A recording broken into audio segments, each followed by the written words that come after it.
Being a citizen of a country which has an independent foreign policy, here is a tip I would like all of you to utilize. You are the ones who can take your country towards prosperity. Yes, do you know what you have to do to contribute towards it? Listen to people and watch their actions. What I mean by it is that we live in a highly politicized world order. Politicized world means that only words suiting political interest would be used in public domain. And we see it escalating day by day. Here is what George Orwell said about political language, and I quote, "Political language is designed to make lies sound truthful and murder respectful and give an appearance of solidity to pure wind." But is there any way out of it?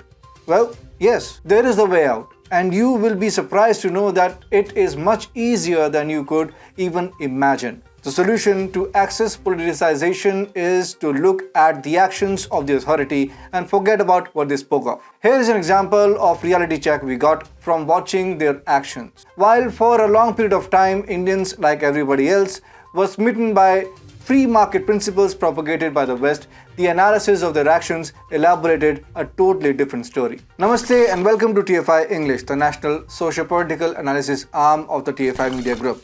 I'm your host, Piyush. If you're watching this video on Facebook, give our page a like. And if you're watching us on YouTube, like the video and subscribe to the channel. Coming back to the story, in this video, I'm here to elaborate on the stark difference between words and actions of the Western world. When a country has a lot of economic platter, it can propagate any theory and claim that the particular theory is the reason behind its success. But the test of true allegiance to that theory is only when the back is against the wall. This is where the proponents of the free market economy failed, and that is why India is jackhammering them.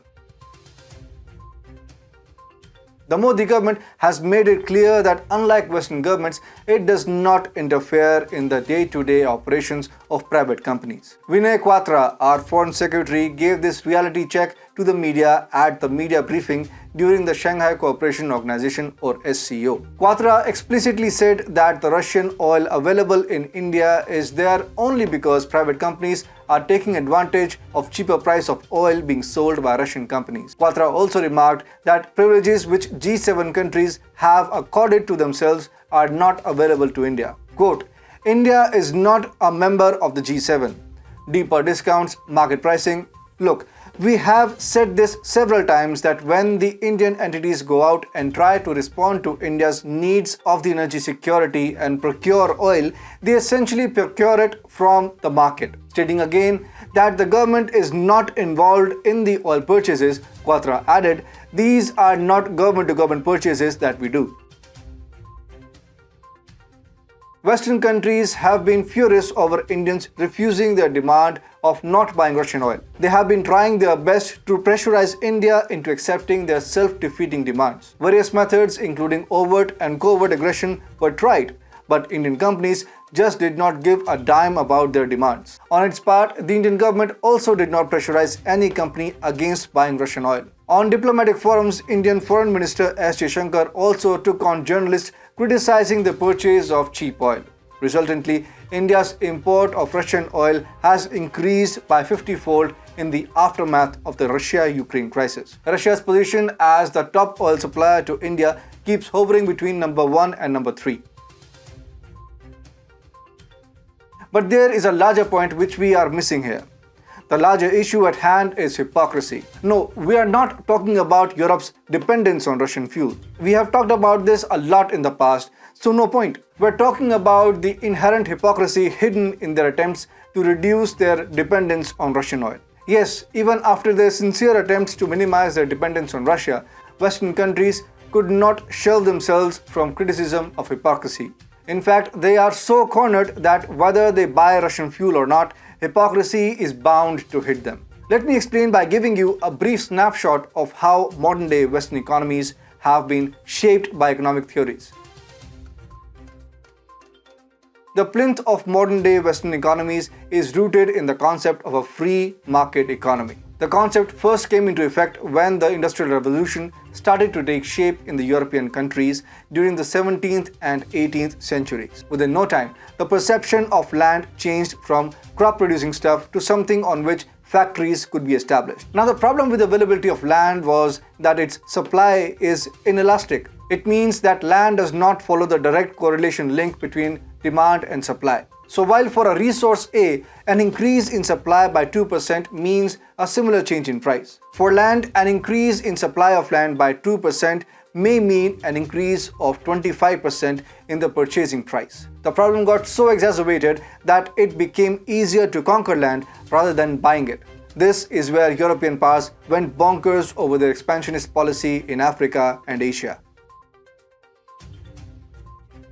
Countries and their companies, lots of which were national, were assisted by classical economic philosophies of the era. Adam Smith, known as the father of economics, propagated the idea of trade without borders. It meant that only demand and supply should be the two forces present in the market.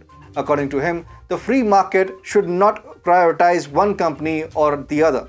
He also advocated for the elimination of artificial scarcities and existing monopolies. In other words, Smith advocated for a market free of government control. For Smith and his ilks such as David Ricardo, Thomas Malthus, and John Baptist Say, among others, governments are a necessary evil which is required in order to expand wealth creation in a harmonious manner. Well, people are only supposed to be buyers or sellers and nothing else. It is nothing less than free market fundamentalism and later came to be known as laissez-faire. Prevalence of various classical thinkers contributed to other branches as well. One of them includes voluntary socialism, which is manifested in free distribution policies in Nordic countries and policies like Obamacare, among others. But by and large, laissez-faire and voluntary socialism are examples of free markets.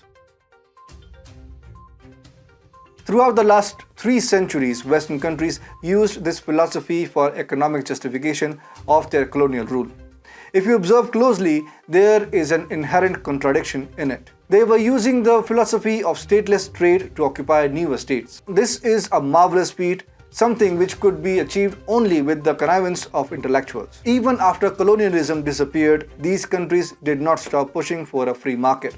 Recently, countries across the world either adopted it thinking the philosophy to be valid, or they were forced to adopt it after an economic downturn like what happened with India in 1991. It is worthwhile to mention that a lot of countries, including India, did actually benefit from freeing their companies of state controls and saw rapid improvement in GDP growth rate as well as human development indices. However, slowly these countries have started to realize that the concept of an absolute free market economy gives way to free market anarchy. As the internet expanded its horizon thanks to opening of economies, people sitting in developing world realized that the proponents of free market economies have themselves tied their private companies to government control. How did they realize it? Well, they learned it from the best in the business, the US. Currently, the United States of America has imposed various kinds of sanctions on 60 countries. Yes, some of these sanctions include the American government not engaging with other foreign governments. But a large part of these sanction regimes on other countries includes an indirect sanction on companies based in the United States itself. No time other than the Ukraine-Russia crisis made it explicitly clear. Despite looking at benefits from lower prices of Russian oil, American oil companies can't trade with them because their government is not all in favor of a free market economy. Before sanctions were imposed, Marathon Petroleum Company LLC, headquartered in the state of Ohio, was the #1 importer of Russian oil. In 2021, it brought 13.9 million barrels of Russian Ural crude. With 13.1 million barrels, Valero Marketing and Supply Co. came a close second. Monroe Energy, PBF Energy, and a whole lot of other companies also used to buy Russian oil in the pre-conflict era. What happened to the trade prospects of all these companies after the Americans imposed sanctions on Russia? Well, their private trade with Russian oil companies had to be sacrificed because the Biden administration wanted it. Yes, the American government intervened in their day-to-day operations, negatively invoking their profiteering motive. When push came to shove, the advocacy of free market died an ignorant death at the hands of American rulers. Of course, they will tell you that they did it for moral principles and whatnot. But even that proves the point that their propagation of a free market is subject to caveats. The caveat is that other countries should adopt the free market in order to give some space for Western companies to expand their footprints. Observers of the West are no longer surprised by this. Other than opportunism, they do not stand for any principle, which is, of course, not a principle at all. Free market principle is just another casualty of it. Ironically, it's India which is defamed by the West for protectionism, which gives more freedom to its companies.